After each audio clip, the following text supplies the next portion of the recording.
मालूम जानते हैं कि आज हम एक बहुत महत्वपूर्ण विषय पर आपसे चर्चा करने आए हैं।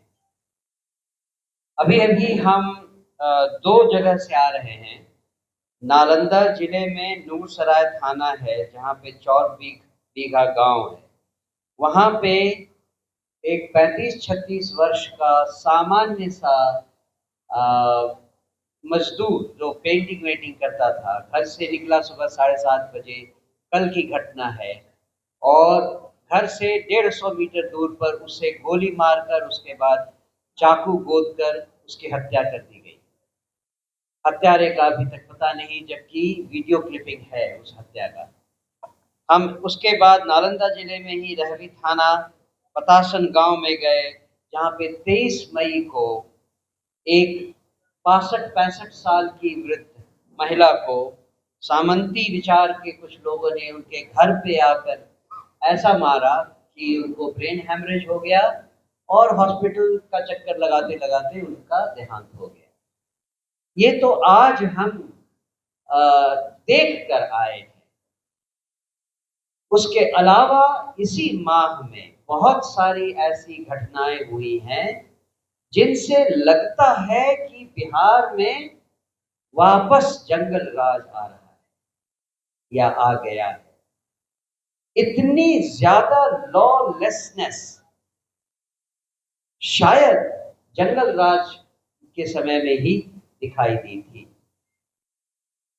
जो जिन घटनाओं के बारे में मैं आपको रिमाइंड करवा रहा हूं वो आप सब जानते हैं, लेकिन एक कंपेंडियम को अगर देखा जाए तो 22 मई को आरा के हसन बाजार थाने के केसरडी गांव में एक 18 वर्षीय युवती जो एक पास के लाइब्रेरी में पढ़ने गई थी, पुलिस के एग्जामिनेशन की तैयारी करने गई थी, उसे 3 लोगों ने मिलकर सामूहिक दुष्कर्म किया।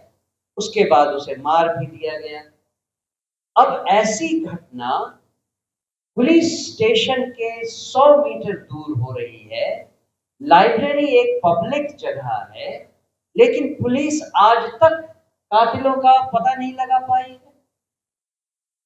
ये क्यों और कैसे होता है, ये एक प्रश्न है जिसे हम आपके मार्फत से सरकार से पूछ रहे हैं।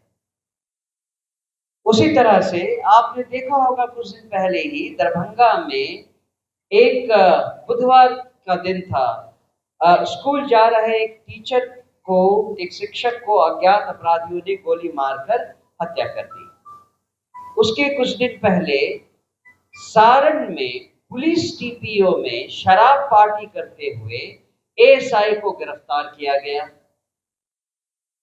उससे कुछ दिन पहले राजगीर में, जहां फिर से एक होटल के कमरे में एक युवती के साथ जो किसी एक की गर्लफ्रेंड थी, 3 युवकों ने सामूहिक दुष्कर्म किया। कुछ दिन पहले बिहार में कोचिंग से निकल रहे एक छात्र की गोली मारकर हत्या कर दी गई।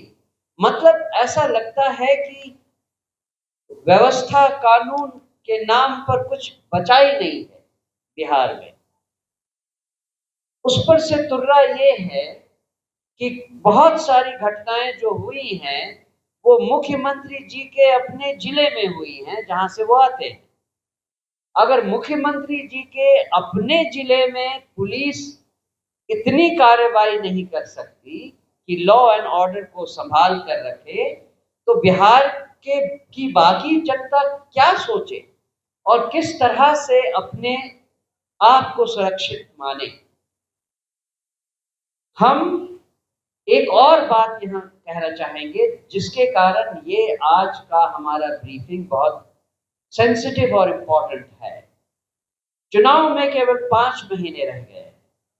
अभी तक जो वारदातें हो रही हैं वो अगर आगे बढ़ती हैं और लॉलेस एलिमेंट्स को सहारा मिल जाता है और इनकरेजमेंट मिल जाती है, तो आगे आने वाले दौर में जब चुनाव की तैयारियां जोरों पर होंगी उस समय कैसे प्रशासन और कानून व्यवस्था इस चुनाव को व्यवस्थित सुचारू ढंग से चला पाएंगी, इस पर गहरा संदेह है। हम चाहते हैं कि सरकार इस बात पर इमीडिएटली एक्शन ले और बिहार में कानून व्यवस्था की स्थिति को जल्दी से जल्दी सही किया जाए।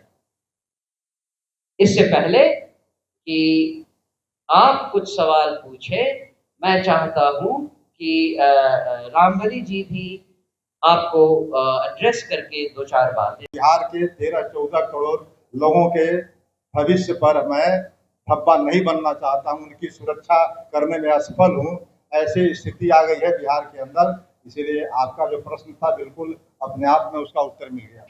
नहीं एक लचर विधि व्यवस्था के बारे में माननीय अध्यक्ष जी ने आपके समक्ष ये वांगी के तौर पर कुछ उदाहरण दिए।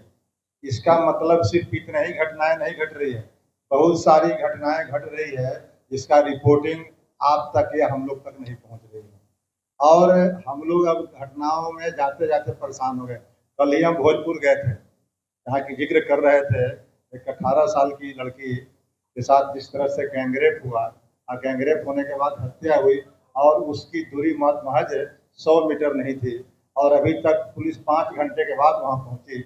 इस तरह की जो लोमहर्षक घटनाएं हैं, बिहार को शर्मसार करने वाली घटनाएं हैं, उसी तरह से आज भी हम लोग आए हैं